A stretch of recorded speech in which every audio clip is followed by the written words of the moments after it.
सोदोब बर'लेण्ड सोदोबा मोनसे हारिया हारि हिसाबै थांना थानो हानायनि सिमां नुनाय हाबाफारि रनसायनाय बेखौ मोगथाङाव महर होनायनि थाखाय बाहायनाय मोनसे सोदोब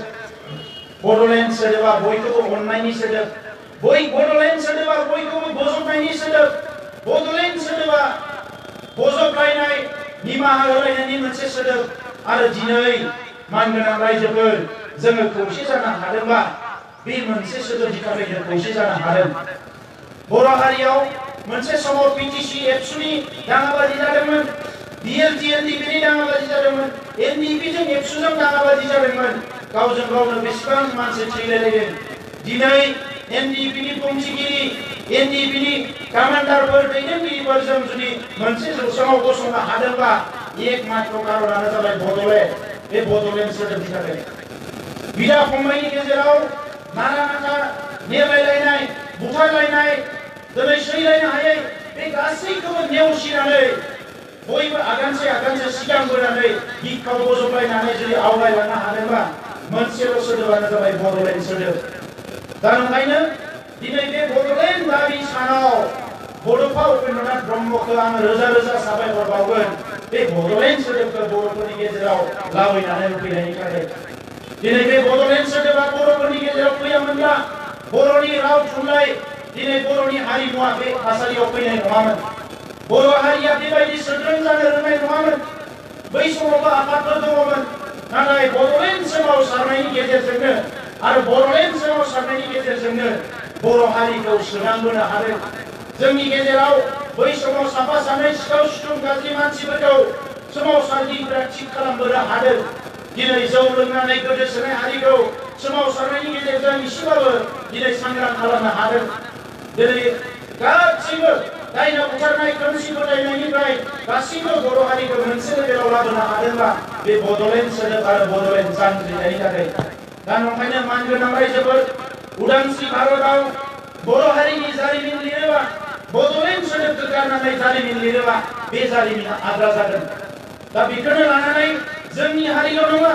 गुबुन हारिनि सुबुंफ्राबो दिनै बे बड'लेण्ड सोदोबखौ लानानै गोग्गायो आरो बिथांमोनाबो गावसोरनि उन्दै उन्दै हारिफ्रा थांना थानायनि सिमां नुयो दा बेनिखायनो दिनैनि समाव आं नोंथांमोनखौ खावलायगोन ओंखाम बोथिसे मालाबा जायालासिनो थानो हानाय गस्ला गानालासिनो साननै थानो हानाय जोंनि बायदिसिना थासारियाव जोङो गावखौनो सानैसो बावलांनो हानाय नाथाय नोंथांमोनखौ आङो गावखौबो लाफानानै बयखौबो खावलायगोन जेब्लायसिम बर' हारिया थांनानै थायो बड'लेण्ड सोदोबखौ गावनि बिखा बिख्लोनिफ्राय दान्दिसे समनिफ्रायबो गोजानाव लागोन अब्लासो बर' हारिया थांनानै थागोन जुदि मालाबा बर' हारिया बड'लेण्ड सोदोबखौ दान्दिसे समनि थाखाय गावनि गोरबोनिफ्राय गोजानाव दोनोबा बावनो नागिरोबा ओइखालिनो बर' हारियाव खेर बेथेरा जानाया जागायफिनगोन बे खोथाखौ गोसोआव लाखि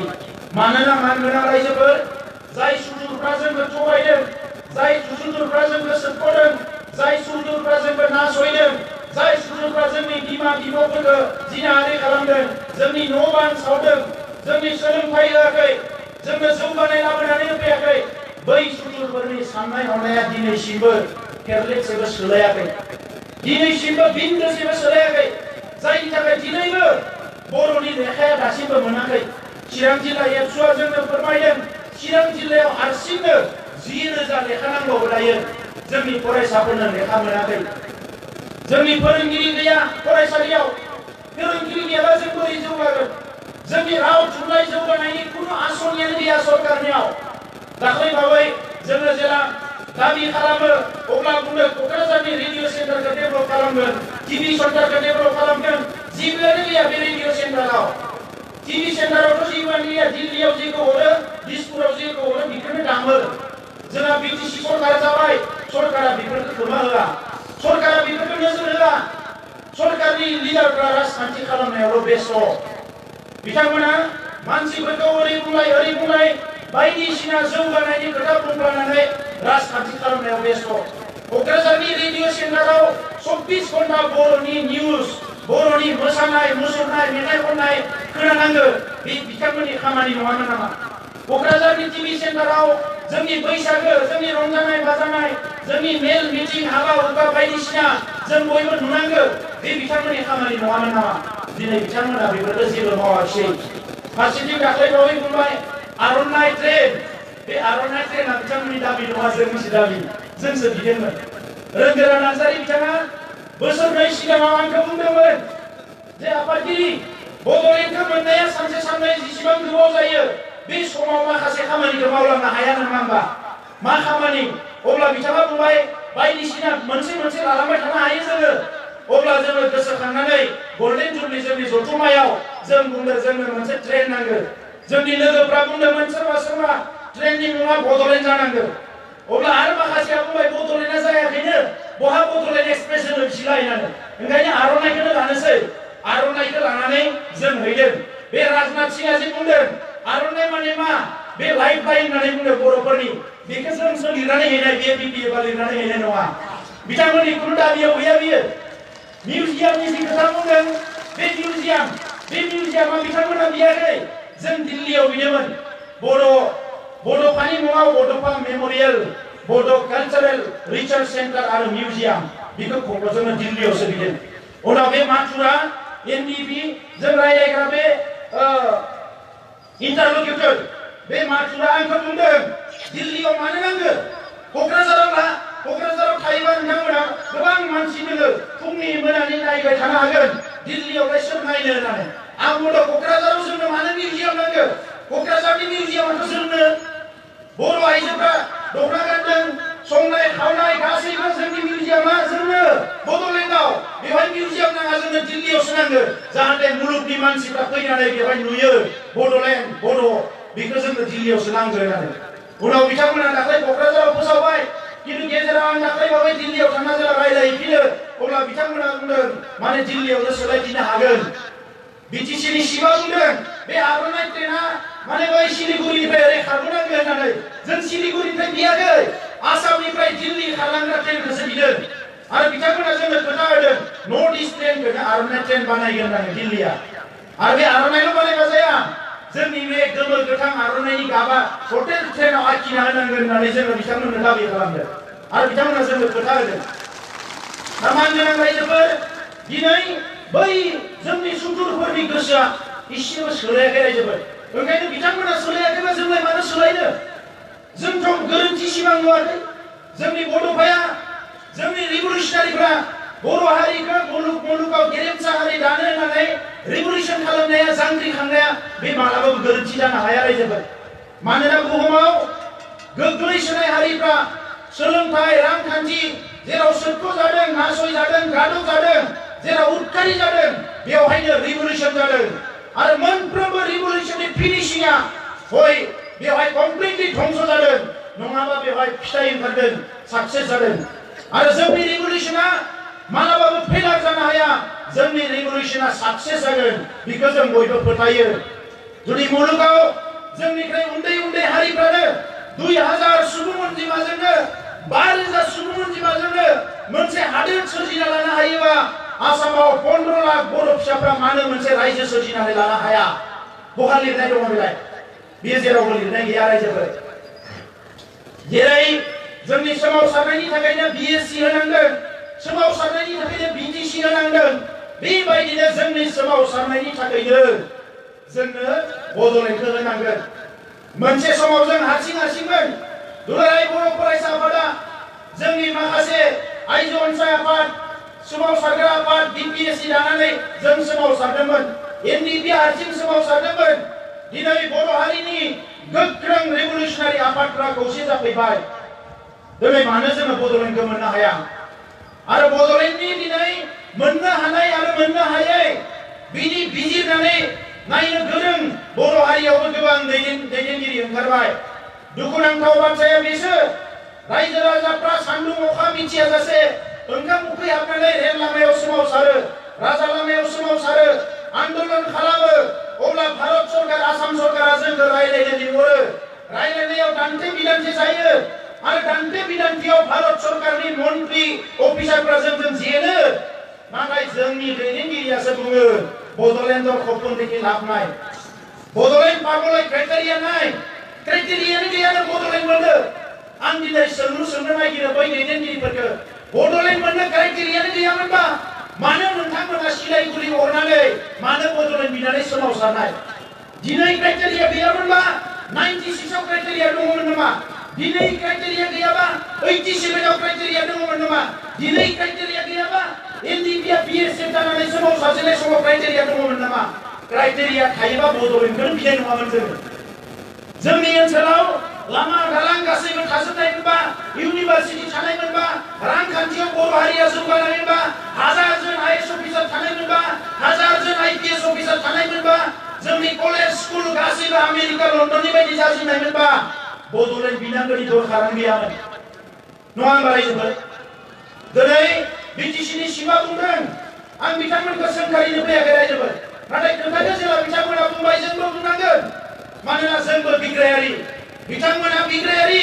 बिथांमोना सिलाइ लाना सोमावसारदोंमोन जों सिलाइ लायाखै नाथाय जोंबो बिग्रायारि जोंबो गोसो गोरबोजों हास्थायदों बड'लेण्डखौ बर' फिसाफ्रा जाहाथे बयबो गावनि मान इज्जतखौ लानानै राव थुनलाइ हारिमुखौ लानानै बिखाफोर दाननानै खाफालखौ गोजौआव दोननानै बयनिबो सिगाङाव आं बर' होननानै संसार जानो हायो बेबायदि मोनसे ओनसोलखौ जोंबो गोरबोनिफ्राय लुबैदों दा बेनिखायनो दिनै क्राइटेरिया गैया दिल्लीयाव दाख्लैबावै भारत सरकारनि मानसिफ्रा माने हां सरथे जाबाय बर' लिडारफोरनो मा एन्सार होनो सरकारा जोबनोसै बिजेपि सरकारा बिथांमोना 2014आव जोंनो खोथा होदोंमोन 5 बोसोराव बड'लेण्ड जेंनाखौ फोजोबगोन गुरखालेण्ड जेंनाखौ फोजोबगोन फोजोबनो हायाखिसै हां सरथे जाबाय बै समाव जोंनि लिडारफ्रा बाहाय जाबाय गावसोरा मा रायलायनो दिल्लीयाव थां मोनद' हारिनो एसटि बिनो थांदों बिसोरो बिनो थांदों थां उनाव थांनानै ओंखारनानै टिभियाव बुंबाय बड'लेण्ड मोननायनि क्राइटेरिया गैयानो आं सोंनो लुबैयो बबे इउनिभार्सिटियाव फरायनानै बबे कलेजाव फरायनानै बबे संबिजितनि लेखाखौ फरायनानै बबे पलिटिकल साइन्सनि लेखाखौ फरायनानै बुंदों बड'लेण्ड जानायनि क्राइटेरिया गैया होननानै आं सोंनो लुबैयो मानो भारतआव मोनसे गोदान रायजो जानो थाखाय कुनु क्राइटेरियानि नाङा रायजोफोर कुनु बेबायदि क्राइटेरियानि खोथा गैया भारतनि आर्टिकल 2, 3 आरो 4 बिगियानाव लिरनाय दङ से 2, 3, 4 आव जेलानो गोनां जायो अब्लानो बबेबा मोनसे रायजोखौ बुखावनानै मोननै खालामनो हायो एबा मोननै मोनथाम रायजोखौ सरजाबनानै मोनसे खालामनानै गोदान रायजो सोरजिनो हायो दिनै तेलेंगाना गोदान रायजो जादों बिथांमोना तामिल राव रायो अन्ध्र प्रदेशआव थानाय समाव सारा अन्ध्र प्रदेशआव तामिल राव रायो तामिल राव रायग्रा मोनसे हारिखौनो मोननै बुखावनानै गोदान रायजो बानायदों जौगानाय नांगौ होननानै दिनै विदर्भ रायजो बिदों माराठीखौनो रायलायो बिथांमोना माराठी राव रायग्रानि गेजेराव मोननै रायजो जानो थांगासिनो दङ दिनै बिहार इउपि गासैबो हिन्दी भोजपुरी रायो बिथांमोनखौ बुखावनानै मोननै मोनथाम रायजो बानायदों दिनै जोंथ' असमिया राव राया जों बर' रावसो रायो अब्ला जोंनि नामाव मानो मोनसे रायजो बानायनो हाया बिथाङा बुंदों आईएएस अफिसार नांगौ माने हिउमेन रिसोर्स नांगौ इनफ्रास्ट्राक्चार नांगौ नागालेण्डआ रायजो जानाय समाव मा इनफ्रास्ट्राक्चार दङमोन हाजो खंखराव मोनसे जिल्लाल'मोन नागा हिल्स डिस्ट्रिक्ट बेनो रायजो जादों लुसाइ हिल्स डिस्ट्रिक्ट मिजोराम रायजो जानाय समाव जेबो गैया हाजो खंखराव रायजो जाग्रा गोबाङानो मोजाङै ड्रेस गाननो रोंबावामोन बे मानसिफोरनि थाखाय मिजो रायजो सोरजिनानै होदों अरुणाचल रायजो सोरजिनानै होदों मा दङ अरुणाचलाव दाबो इन्डास्ट्रि मोनसे मोजां गैया अरुणाचलाव मेघालयआव मा इन्डास्ट्रि दङ खैला फानै जायो खासि गार'फ्रा मा इन्डास्ट्रि दङ दिनै बिथाङा दिनै क्राइटेरिया नागिरदों ओरैनो बर'फोरनि गेजेराव सावरि बादालि जानायाव रायलायनाया जुदा जेराव माने आइ आफा रायजो राजाया दिनै जोंनि बिग्रायारिफ्रा सोरबाया जेलाव दङ सोरबाया डिजिटेटेड केम्पआव दङ सोरबा गावनि बिसि फिसानि मोखांखौनो नुवाखै थैजासे जेल जानो थांगासिनो दङ फासि जानो थांगासिनो दङ बर' आइ आफा रायजो राजाया बेखौ नुनानै खौसे जानानै ओंखारदों बेबायदि समाव सोरबा सासेया मैयासिम रिभलिउसन खालामनानै दिनै जुदि बुङोबा बड'लेण्ड मोननायनि क्राइटेरिया गैया बेखौ मा खालामनांगौ रायजोफोर बेखौ बुंनायनि दाय जादों थांनाय बोसोराव बै इलेक्सन समाव फैनानै नोंथांमोननि बेंटलावनो बबेबा मोनसे मिटिंआव थुक्राझाराव ना बहाबा बुंदों बे प्रमद बर'खौ माबाफोर दोङोबा होनोसो नांगौ होननानै मा दोङो बेखौ बुङाखै आरो दाख्लैबावै बे बेंटलावनो फैनानै बुंदों सान्थिपुराव आंलायनो एनडिपिनि फैसा हाग्रासोमोन एनडिपिनि स्पिकार बिथाङा दोङो माधबदेव बिथाङा बुंनो हागोन आं एनडिपिखौ माला लोगो मोनजेननाय एनडिपिजों आं माला खामानि मावजेननाय बिथाङा बुंदों गाव लायनो सोमावसारनाय समाव आं एनडिपिनि फैसा हाग्रासोमोननो आरो बायदिसिना बुंदों जों दिल्लीयाव थाङोबा जोंनो लाल साहा फुदुंना लोंनो हरनांगोन दिल्लीखौ फन हरनो हायो बियो जुदि बेबायदिनो हायोबा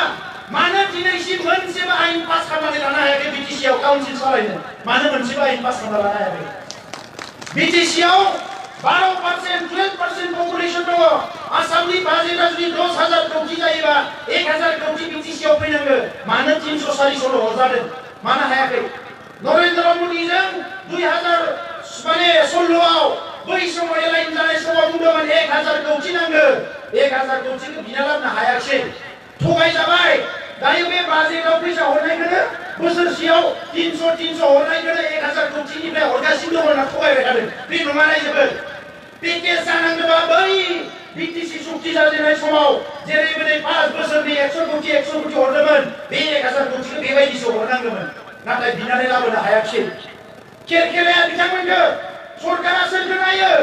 सरकारा रिभलिउसनारिखौसो नोजोर होयो जाय लोगो जानानै भिक्षा गोबानानै लोगो खामानि मावो बिथांमोनखौ सरकारा केरकेराया दिनै रिभलिउसनारिफोरखौसो बिथांमोना केरकेरायो दिनै बिथांमोना फन हरनानैनो जुदि जोंनो साहा लोंहोनो हायोबा कार्बि आंलंनि बर'फोरनि एसटि हिल्सखौ मानो बिनानै होनो हायाखै मानो बिनानै लाबोनो हायाखै दिनैसिम हालाय हाफाय दिनै कार्बि आंलंनि बर'फ्रा पार्लियामेन्ट जायोबा बुंहरो अमा बुथारना जादो रंजादो ओइबार जाखासिगोन 10 बोसोर कंग्रेसजों थाबाय जेबो जायाखै नै बिजेपिजों फैलायबाय जेबो जायाखै गावसोरनि मावनो हायैनि दायखौ प्रमद बर'नो जाबसिननो नागिरो रायजोफोर बेबायदि जाबसिनग्रा सिगिग्राखौ आं जेबो केरकेराया मानो केरकेराया आंनियाव बोलो दङ माबा माबि दङ थाखा फैसा दङ बेबायदि नङा रायजोफोर आं मानो केरकेराया मानोना बिथांमोना जि जेंनाखौ फेस खालामदों बेबायदि जेंनाखौ आंबो गोरबोनिफ्राय फेस खालामदों उन्दैनिफ्राय फेस खालामदों आरो बिथांमोना दिनै सोरबा लिडारफ्रा चिरांनि सोरबा लिडारा क'क्राझारनि सोरबा लिडारा रुपानि सामस हरनानै जोनोम जादोंमोन नामा आं मिथिया रायजोफोर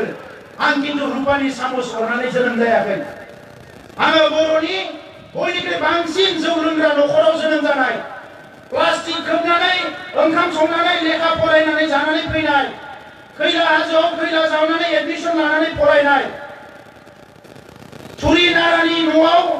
उन्दै बैसोखौ हगार हरदों लेखा फरायनाय समाव बिफाया जौ लोंना फैनानै लेखाखौ गार' जानाय आरो आं बायदि बर'आव हाजार बर' फंबाय बिनानावमोन दङ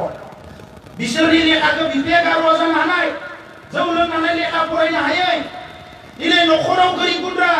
बैसागो दमासियाव रंजानो मोनै मागो दमासियाव रंजानो मोनै मोजाङै क्रिसमास मोनजायै अखा सान्दुं अखायाव मोजाङै जि मोनसे मोजां गाननो मोनै गोजां बोथोराव जि गाननो मोनै देहा फाहामनो हायै बर'आव दाबो रोजा बर' फिसाफोर दङ बर' न'खरफोर दङ आरो जेब्लासिम बै बर' बिमाफोरखौ बै बर' फिसाफोरखौ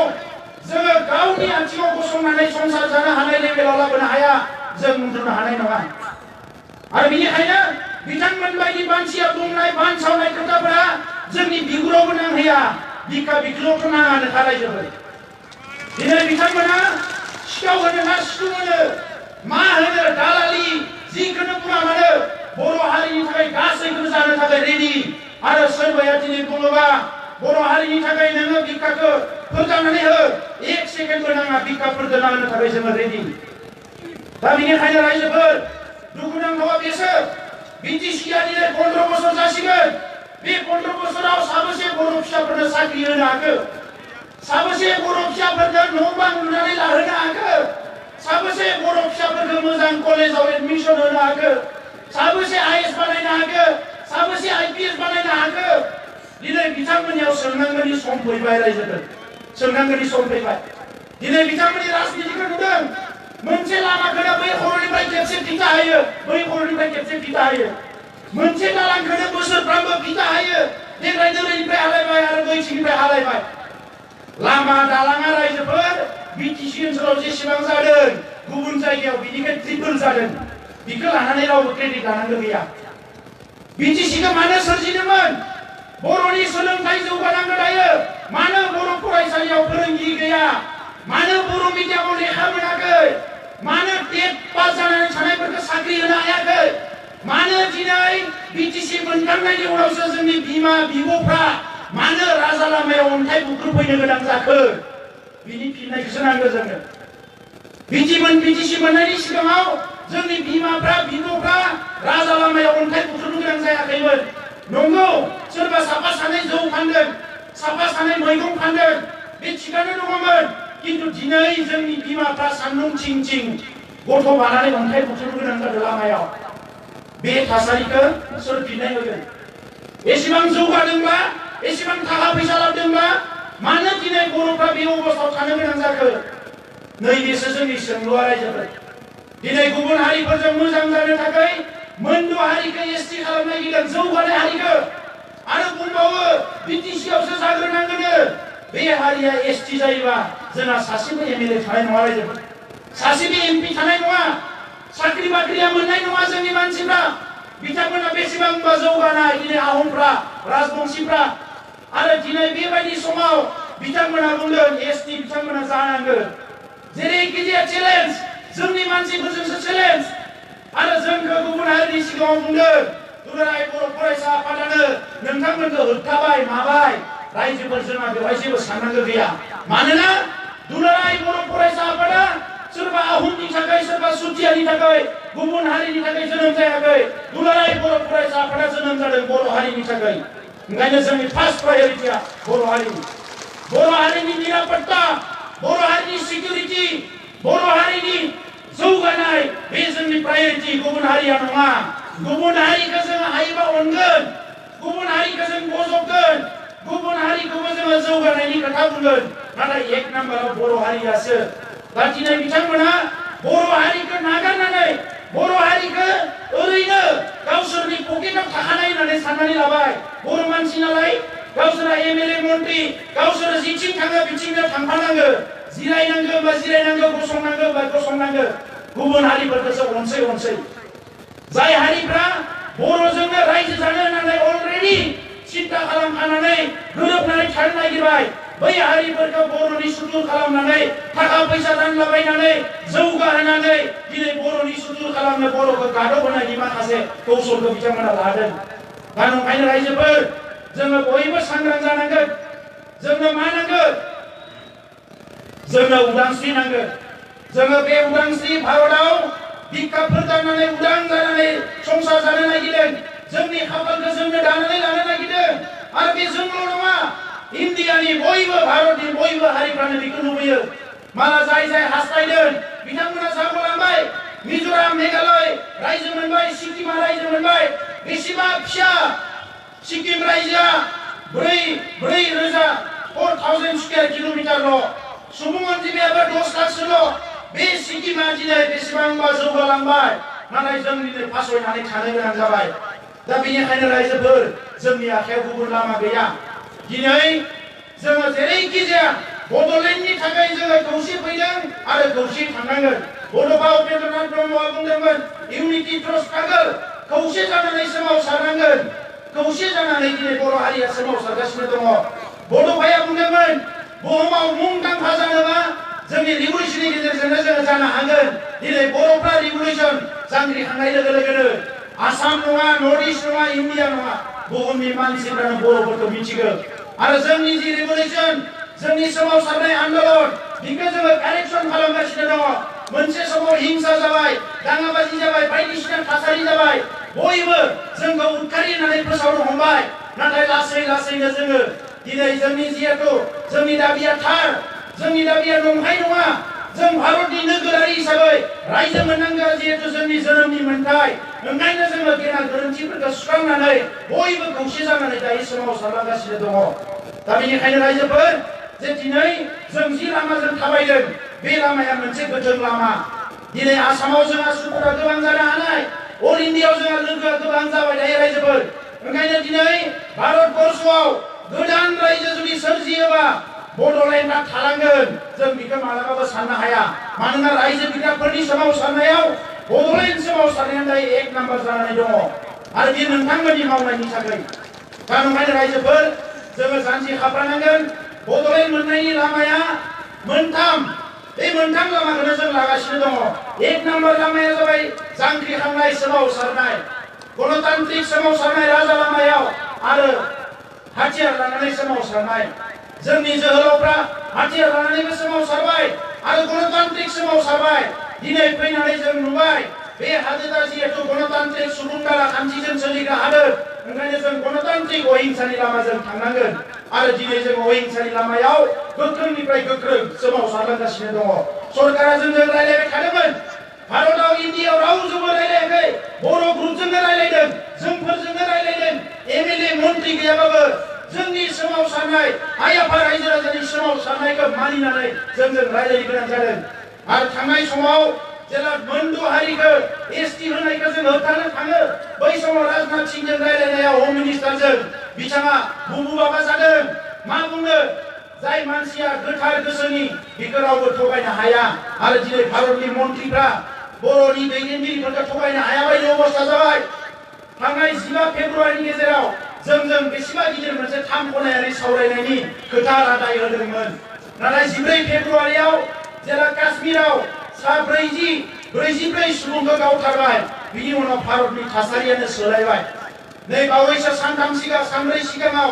एनडिपि प्रग्रेसिभनि गाहाय नेहाथारि गोविन्द बसुमतारी आरो आं जोङो माखासे अफिसारफोरजों गुवाहाटीयाव रायलायहरदों बिथांमोना दिल्लीयाव रायलायहरदों आरो बे खोथाखौनो बुंदों दिनै प्राइम मिनिस्टार हम मिनिस्टार रावबो माने बेफोरबायदि जेंनाफोरखौ रायलायनो सम होनो हायाखै मानोना इन्डियायाव मोनसे क्राइसिस जागासिनो दङ होननानै नोंथांमोननि खोथाखौ गोसोआव दङ दा बे खोथाखौ जोङो मानिनांगोन रायजोफोर मानोना बेयो नेशनेल क्राइसिस नाथाय बिदि होननानै जोंनि मोनथायखौ लानानै जोङो गारनानै दोनगोन फासयगोन बिदि नङा ओंखायनो दिनै सारा आसाम नाङैनो क'क्राझाराव हाजार मानसि ओंखारनानै गसाइगाव रेलि खालामबाय जोङो आंबो बाहागो लानानै फैबाय बाक्सायाव रेलि जादों उदालगुरियाव जादों सनितपुराव जादों बिश्वनाथाव जादों जेरावबो जोंनि रेभलिउसना सोलिगासिनो दङ दा बे मोनसे लामा गुबुन मोनसे लामाया राजखान्थियारि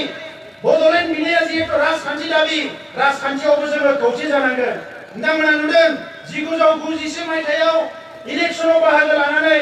93 मायथाइयाव बिएससि जादों आरो 2001 मायथाइयाव इलेक्सनाव बाहागो लानानै 2003 मायथाइयाव बिटिसि जादों जोंहा दिनै दिल्ली दिसपुराव बड'लेण्ड बिग्रा मानसि नांगौ दा जायफोर एमएलए दङ बिथांमोना बड'लेण्ड बिग्रा नङा बड'लेण्ड जानाङा होननानै बुंग्रासो ओंखायनो दिनै बड'लेण्ड सल्युसना जायाखै ओंखायनो जोंनो बै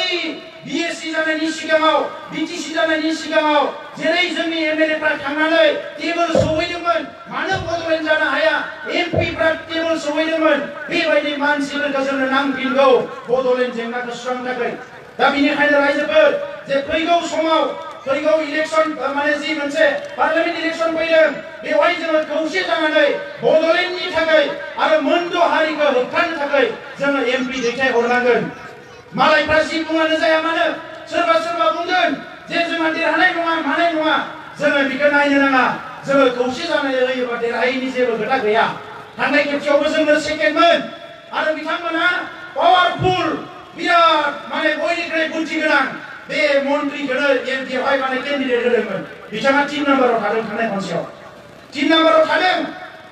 आरो जों सेकेन्डआव थादोंमोन आरो एबारबो जोंनि बिग्रायारिफ्रा खौसे जानानै जोङो दिल्लीयाव जोंनो एमपि नांगौ दिनै बिथांमोना एमपि हरनाय दङ सरकारा दानि बिटिसि सरकारा बे एमपिआ नाथाय बड'लेण्डनि सायाव फंसेबो खोथा बुङा ओंखायनो मोनद' हारिनि एसटि बिनायखौ होबथानो थाखाय आरो लोगोसे बड'लेण्ड बिनो थाखाय जोंनो एमपि नांगौ जोङो इलेक्सनाव खौसे जानानै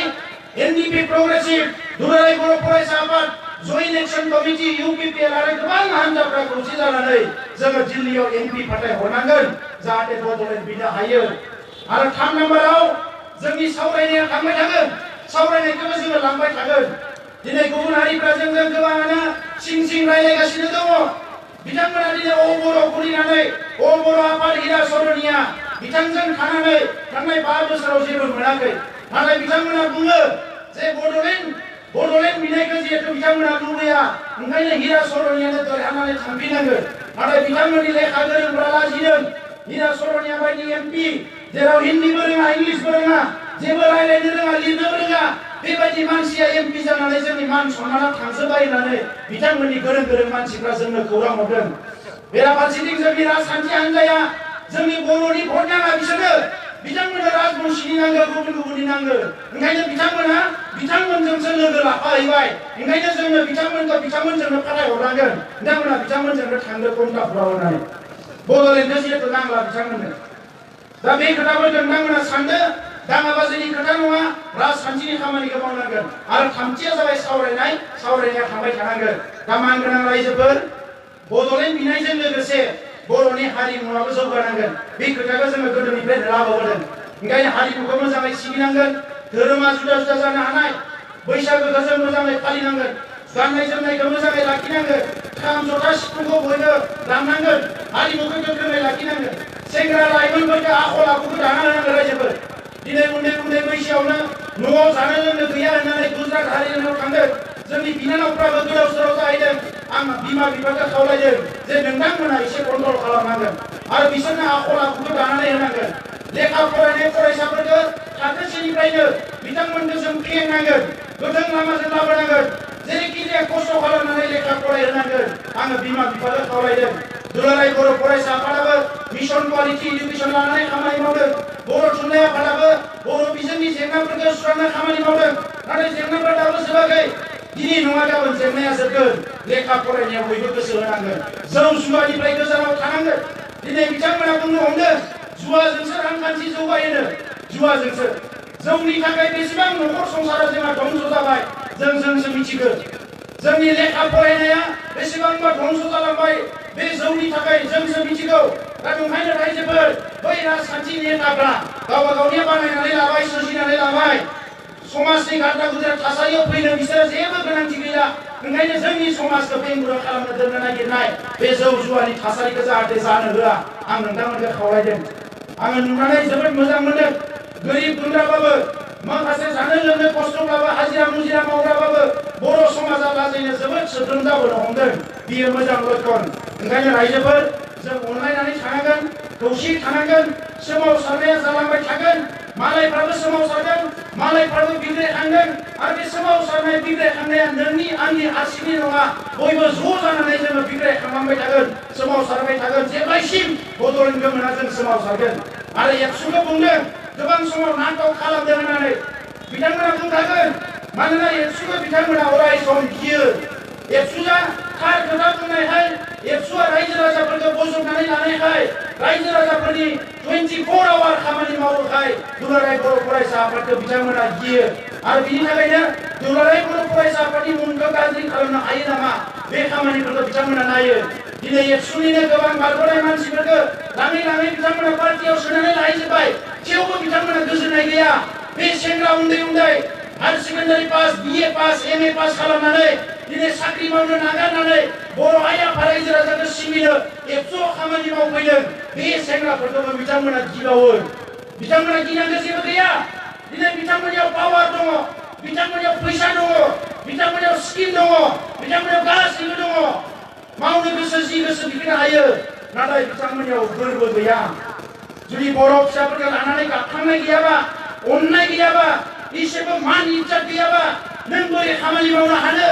गावनि न' लुनायखौनो रायजोनि न' लुनाय होननानै सानगोन गावनि इन्डास्ट्रि बानायनायखौनो रायजोनि इन्डास्ट्रि बानायनाय होननानै सानगोन गावनि गोबां हा हु बायग्रुंजोबनानै लाबाय टाउन सहराव बेखौनो रायजोनि मावनाय होननानै सानगोन आरो बेनो जादों बै लिडारफोरनि दिनैनि अबस्थाया